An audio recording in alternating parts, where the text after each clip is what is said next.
Meta Ray-Ban smart glasses, and this is a unbiased, unsponsored, full review on them. So I've been testing these out for about a week now, and I have a lot of thoughts on them, but let's start with just the glasses first. So let's say there are 4 pillars to good smart glasses, those being style, comfort, battery, and features. So let's start off with style. In my personal opinion, these look good and they fit my face well. I don't know if that's just me talking or if it actually looks good, but I personally think they look good as glasses. They don't look like giant computers on your face. They're still styled well with that classic Ray-Ban look. Next up, comfort. They are relatively lightweight and they also have a little bit of side flex on the hinges, meaning that when you put them on, it doesn't feel like your face is being weighed down or won't be really uncomfortable after a long period of time. And with the side flex on the hinges, it doesn't feel like they're pushing up against your face, and it gives you a little bit of breathing room in terms of wearing them if you have a bigger face or a smaller face. So in terms of comfort, they are really comfortable and they just feel like regular glasses. Next up, there's battery life. So far, the battery has been in the range of 5 to 6 hours, but I will have a full battery test coming out very soon that goes into full detail on how much battery you can get with different types of scenarios and how much usage and all the nitty-gritty and all the details about the battery on these glasses. So far, it's looking good enough to wear them as prescription. I do suggest getting a backup pair of glasses just in case you forget to charge them or even lose your charger. And the biggest category of them all, the features. So these glasses, as you know, have a display in them. It's a monocle display, so it's only in your right eye. This may be a little bit difficult for some people and may lead to being cross-eyed since there's nothing for your left eye to focus on because it's only in your right eye. This can cause a little bit of dizziness, confusion, but for me personally, it's not that bad, but it has caused a tiny bit of dizziness sometimes. They do have mini loudspeakers in the sides, so it plays decently loud music and it's surprisingly high quality. The only thing is the bass response isn't that good, so I wouldn't suggest ditching your earbuds to replace them with these. But it's so much better to be able to hear everything going on around you while also being able to listen to your music as like passive noise. In terms of Meta AI built in, it's semi-helpful, but I wouldn't say I'm using it on a daily, and it's not like it's a necessity to have. But it is surprisingly intuitive and really connected with the app. Now, the Meta AI app has a lot of different AI features you can use and a specific AI section where you can generate images or videos and share them with other people in this community. Some of the videos on there are a little bit interesting and some of them are really funny. And take a look for yourself. You can't touch this.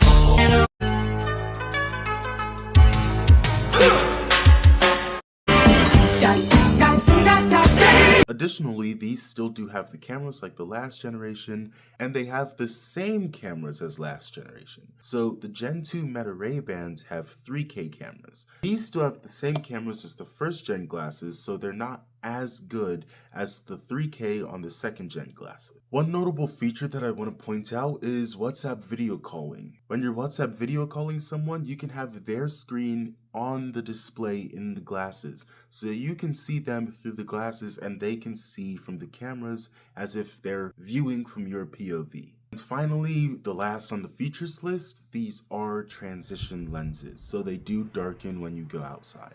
Now onto the quirks and the downsides of these glasses. Even though on the box it says made for iPhone, these do not support iMessage. They only support Google Messages in my testing. And 99% of the iPhones it's made for do not use Google Messaging, they use iMessage. So that made for iPhone thing is kind of just a gimmick to sell it to all the Apple fanboys. It has built-in WhatsApp Messenger, Facebook Messenger, Instagram messaging, and Google Messaging. So let's hope that's enough messaging apps to get the job done. If you're overstimulated easily, these might not be the glasses for you because it's constantly showing reflections from all around you right here, which is where a lot of the electrical components are to actually be able to show the display in front of you. So you can casually just be doing anything and you can just see everything that's going on behind you, and it's so overstimulating. At one point, I was standing in front of the TV and I could literally watch the TV from behind me because it was picking up the reflections from the TV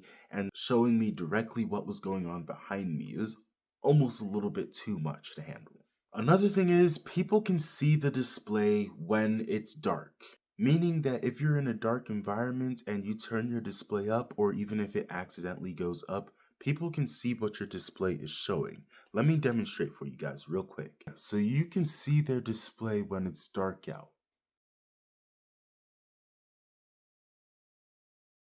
On to the next thing, these glasses will give you a headache if you listen to music for a long period of time on them. For example, I've been using these constantly to get as much testing time in as possible so I can release the review as quick as possible. That includes them being my sole use of headphones since I'm a musicaholic. That's how I found out that the sound leakage on these are way worse than the previous generation of Meta Ray-Ban smart glasses. I was able to listen to these pretty loud and hear everything really clearly without other people hearing it right next to me.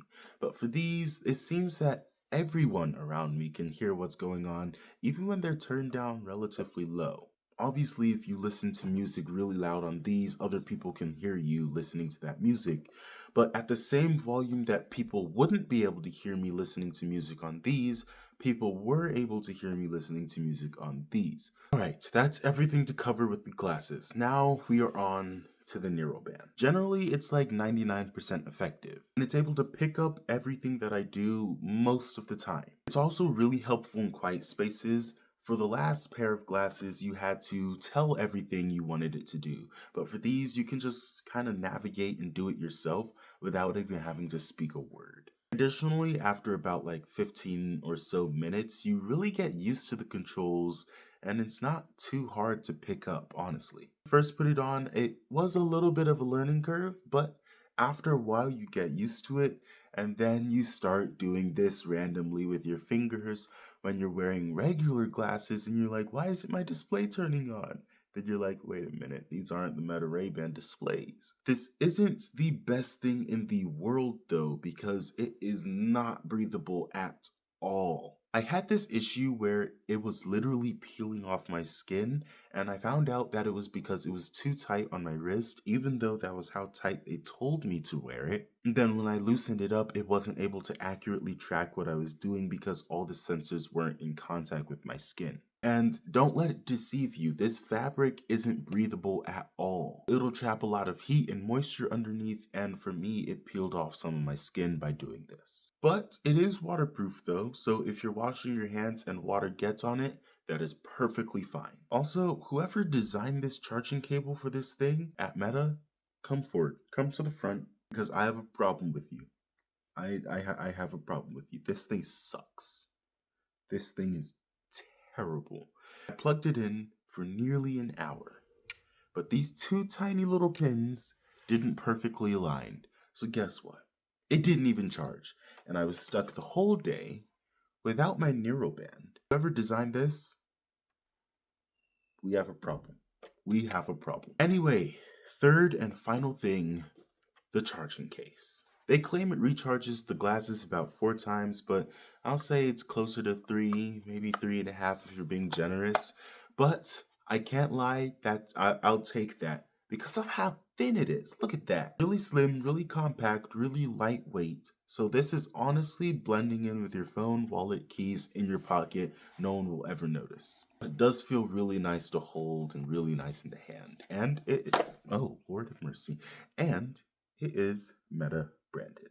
So, in conclusion, the Meta Ray-Ban smart glasses, the Neuroband, the charging case, should you get it, are these a good product? Well, I can recommend these to people that are willing to spend for a luxury. These can do literally everything that these can do, but with a huge but, these do it so much better. If you don't mind having to fight Meta AI to be able to send one text message to somebody, fine, get these. They're $500 cheaper. But if you're in a meeting room and you just want to send a message really quickly and don't want to have to disturb anyone, just get these. It's so much better. If you don't want to have to pull out your phone to look at a reel that someone sent you, well, get these.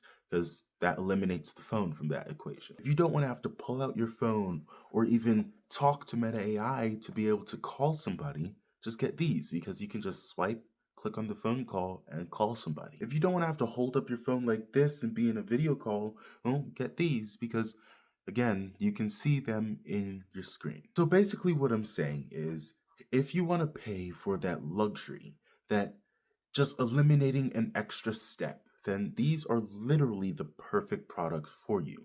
But if you don't really care for eliminating that extra step, then these would kind of be a waste of money because that's really all they do. There's no groundbreaking technology in these that allow you to consume mass media on a 114-inch screen in front of you wherever you go. That's just not what they do. But what they really do is just eliminate all the extra steps to doing everyday tasks, like responding to messages, being on video calls, and getting notifications. You don't even have to pull up your phone, it just comes on your screen. And with that, that's the Meta Ray-Ban glasses review. So if you enjoyed this video, please like, comment, share, subscribe. And don't miss the full comparison to the old gens, and don't miss the full battery test because those will be coming out soon. See you in the next one.